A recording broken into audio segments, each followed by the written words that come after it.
Chapter 4. Preparing a Curse. If Sasky could have been sure that God had left the village of Broken Light and was going down the mountain with Uncle Sobat and Rajan, it would have relieved his mind a great deal. As it was, he gloomed and glowered in the door of his father's hut. He knew that God was there, here in this very village, in this very house. There was no way to escape from God. Sasky resolved to throw himself into the work of his village and the old customs of his tribe. He would go every day to help his father in the rice field. He would keep watch over the growing rice, hardening now into ripe golden heads. He would work very hard. In the evenings he would go to sit with Kunin and watch the old man make charms and prepare medicine and listen to his stories of the spirits and of the folklore of his people. The boy jumped from his perch in the open door of the hut and began at once to carry out his resolve.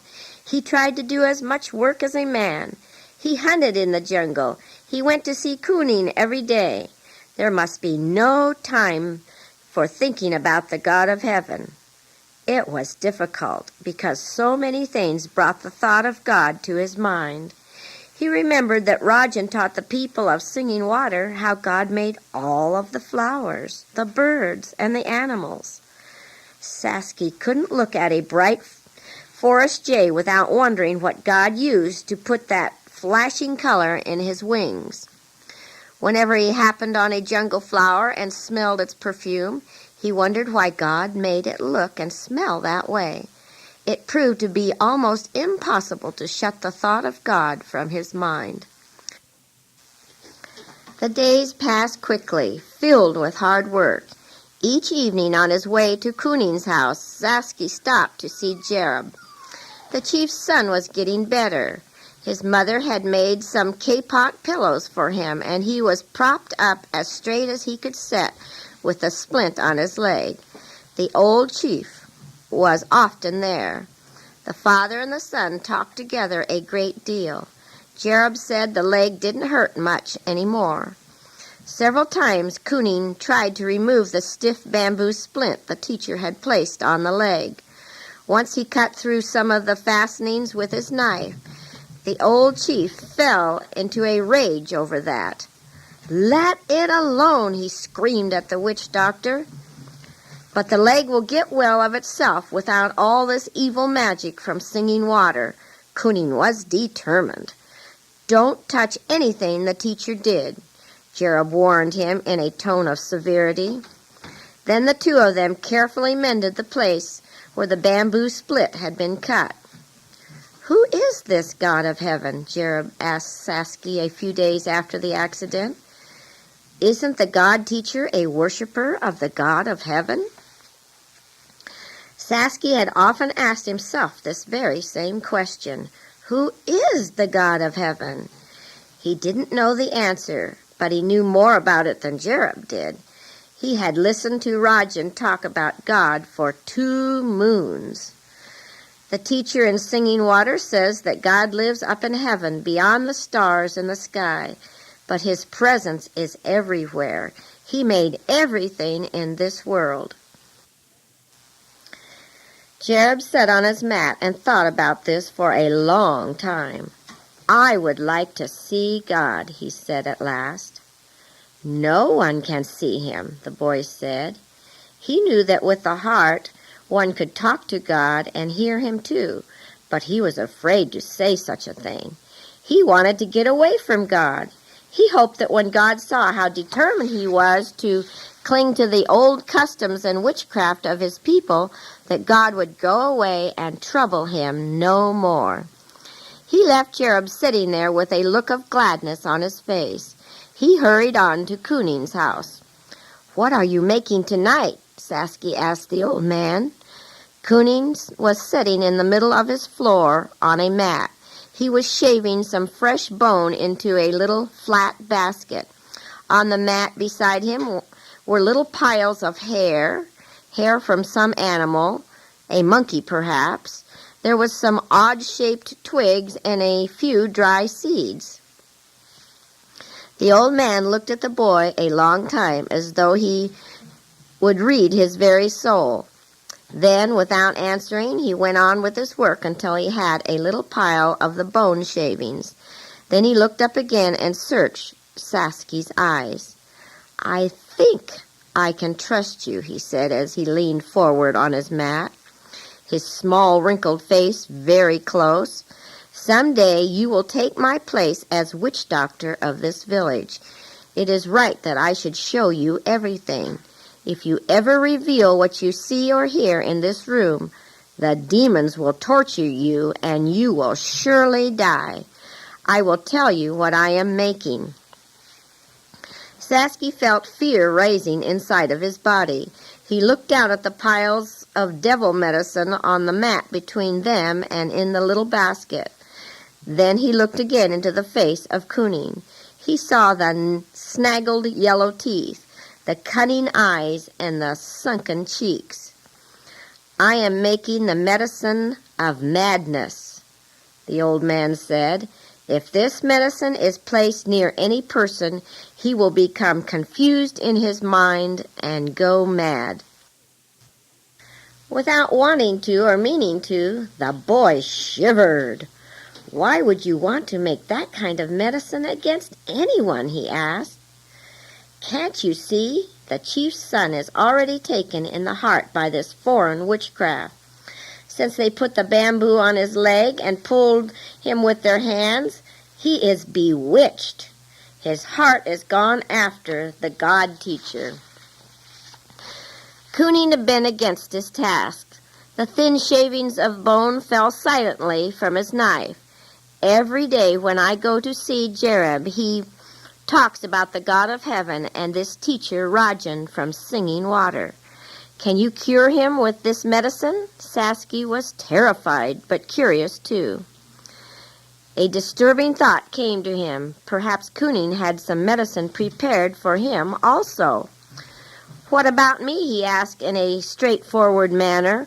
"Why don't you make some medicine for me? I think about the God of heaven all the time. I can't help it. I didn't want to, but I do. I think about him and I hear him talking in my heart." Koonin looked at him in alarm. He drew out his small dried crocodile and waved it over the boy several times, as though to clear the air of some evil taint. "Did the teacher lay his hand on you?" the witch doctor asked in a solemn voice. Sasky thought back to the morning when he stood by the pool with Rajan, the morning he left Singing Water. "Yes, yes," he shouted. "He did touch me. He laid his hand on my shoulder." The medicine man leaped up. His bone and knife clattered on the bamboo floor. He grabbed Sasky by the hand. "We will have to make strong medicine for you," he screamed. "Strong medicine. We must make you forget. We must deliver your heart from this magic." "But I hate the God of heaven," the boy told Koonin. "I don't want to listen to him. I don't want to know him. I want to follow our own customs so that I can become a witch doctor when I am older." At this, Koonin calmed down a little. "I think it will go away," he said in a quieter tone of voice. "I think that if you come every day to talk with me and help me make medicine, it will go away. Then you must help your father in the rice field all you can.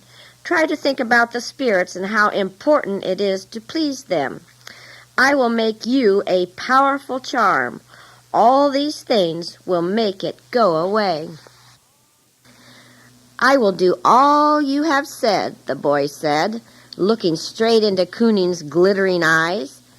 They both sat down on the mat again and were silent for a long time while the boy watched the old man mix the medicine of madness and put it into a small joint of bamboo. An uneasy feeling tugged at Sasky's heart. He was fond of Jereb. The chief's son was a fine young fellow. He would be chief some day. He was only 4 years older than Sasky. He had been through a terrible time of suffering. It seemed too bad to deliberately cause him more trouble. Again the boy looked into the face of his companion. It was drawn into lines of cruelty he had never noticed before. Suddenly he felt a great longing to see Singing Water, to hold little Vivi in his arms, to stand beside the sparkling pool below the village. It all came over him in a wave of longing, as when one is shut in a foul-smelling room and longs for a cool breath of fresh air. But the boy did not speak to Koonin about this thought in his heart. "I suppose you must wait until the full moon," he said in a calm voice. "Doesn't all medicine take better when the moon is full?" "Yes, that's right." Koonin still bent over his work. He was fastening a clever little top on the bamboo joint with a thong of rattan cut very thin. "I will wait until the full moon. You are a bright boy." Sasky's heart felt a flutter of relief. He counted on his fingers, bending them over one by one. It would be 10 days. He couldn't help hoping that something would happen, something that would deliver Jerub from the curse of Koonin. He said, "Stay in peace," and went home to his father's house.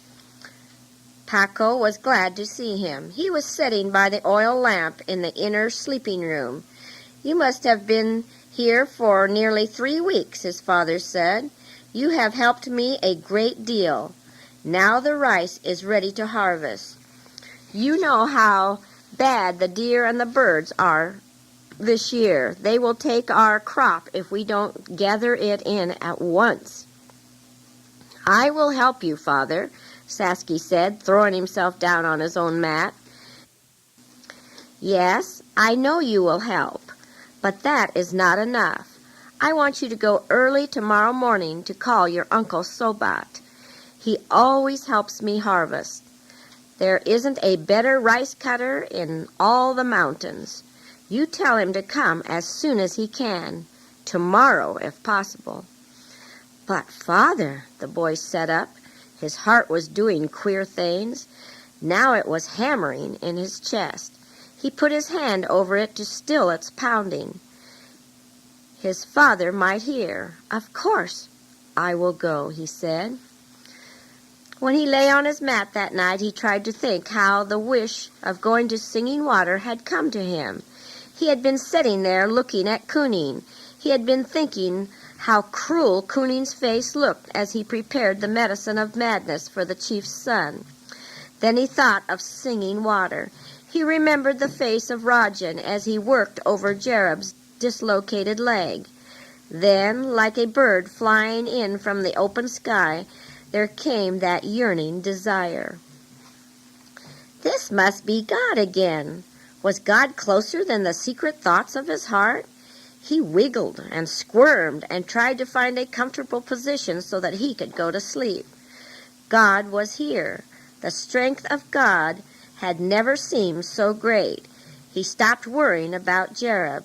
A curious sense of rightness and rest flowed over him. He would go to Singing Water. He would see Rajan, Uncle Sobat, Aunt Gar, and little Vivi. Sasky got up when the first streaks of rosy dawn lay along the mountains. He carried no burden, so the trip down the steep trail was very easy. He flitted along like a forest creature. When he came hurrying into Singing Water village and called before his uncle's door, it was still very early in the morning. "Uncle Sobat, Aunt Gar," he called in front of their house. "It is I, Sasky." Then, without waiting for a welcome, he pushed the door open and stood speechless at what he saw.